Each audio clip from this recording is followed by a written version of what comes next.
Welcome to the Get Fit Guys, quick and dirty tips to slim down and shape up. My name is Ben Greenfeld. I'm the Get Fit Guy, and in this episode, you're going to learn whether you really need to fatigue your muscles to actually make them bigger. Okay, let's jump into today's episode. If you lift weights to build muscle, you know that one of the holy grails of weight training is muscle hypertrophy, which is simply an increase in the size of skeletal muscle through a growth in the size of that muscle's cells.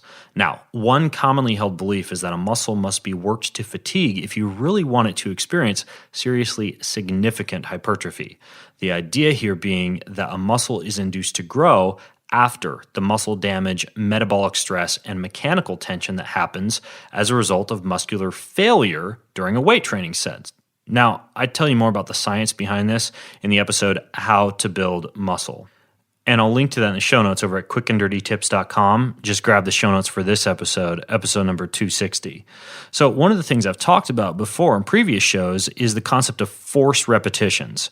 And these are exercises that are assisted by a training partner or a spotter. They're typically performed with a much heavier weight than you could normally lift on your own, or significantly more repetitions than you could normally do by yourself. When you get to failure, the spotter helps you or forces you to complete the set. But do you really need to do forced repetitions or work a muscle to absolute and complete failure and fatigue to get it to grow larger? Well, in this episode, you're going to discover the truth. Now, surprisingly, at this point, only one forced repetition study has ever been done. In it, 12 basketball and 10 volleyball players trained 3 times a week for 6 weeks using the bench press. They were split into 3 groups, each of which performed a different number of forced repetitions. Now, all groups had a significant increase in chest circumference and muscle mass.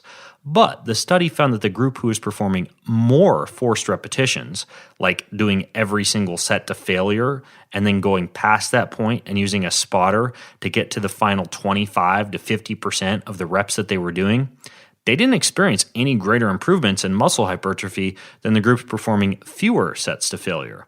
In other words, by simply working to forced repetitions on, say, the very last set of a weight training exercise for a specific body part, you can achieve muscle building results that are just as good as if you had performed every set with a spotter or to complete fatigue.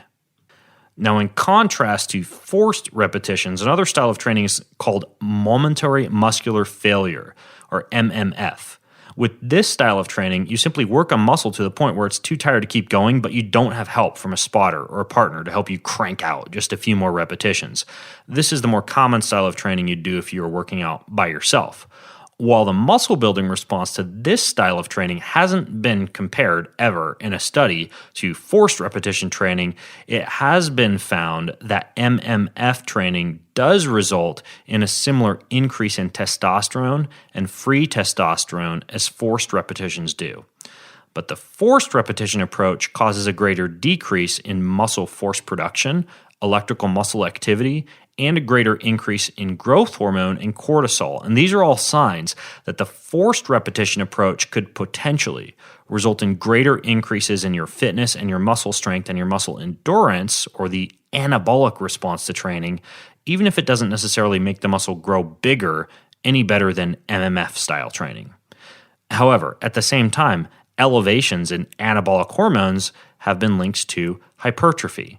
So when you consider the fact that only one study has looked into the effects of forced repetitions on hypertrophy, you could hazard a guess that if you really wanted to build muscle as fast as possible, you could hedge your bets by performing at least one set, like the final set of a series of sets that you do, to failure and complete fatigue with the help of a spotter or a training partner.